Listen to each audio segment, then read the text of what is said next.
Hey, happy Friday to you and yours, and thanks for joining me with the Friday Funnies. You know, I gotta tell you, I got kind of scared this week, and it had nothing to do with Halloween. I got scared when I realized that the end is near. Yeah, all the signs are pointing to an apocalypse, and I, for one, want to be ready. The first sign is that the Chicago Cubs finally won a World Series. They've been trying since last century and accomplished their goal one Wednesday night. And I hope Cubs fans are celebrating now because they don't have much time left. Then next week, we will choose a new president that half of the country hates. Another apocalyptic sign.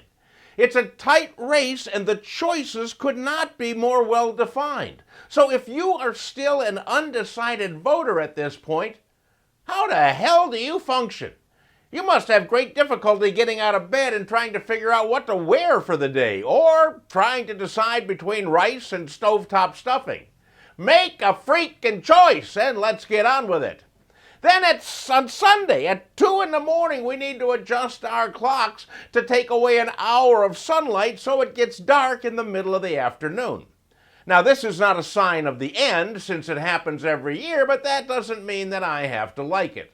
So in protest, I am going to set my clocks ahead 23 hours. Take that, Benjamin Franklin. So while I stock the bomb shelter and prepare for the worst, you should enjoy what little time we have left with this week's Friday Funnies. Katrina Bookman enjoys playing slot machines, and when she was at the Resorts World Casino in New York, her slot pull paid off to the tune of $43 million. Needless to say, she was overcome with joy until the New York Gaming Commission said that the machine she was playing was defective and refused to give her her massive payout. In lieu of the riches, Katrina was given back the $2.25 she put into the machine and a free steak dinner. Well, isn't that a fine how do you do? I can't wait until next week's election when the calls start coming in that the voting machines all malfunctioned. Our votes won't count, but voters will receive a free steak dinner, which they will have to declare as income on their taxes.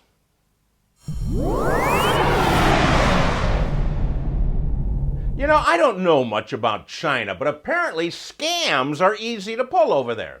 A woman by the name of Zioli, I guess that's her name, I'm just going to call her Mary, in Shenzhen found 20 boyfriends online and then convinced each of them to buy her a new iPhone 7.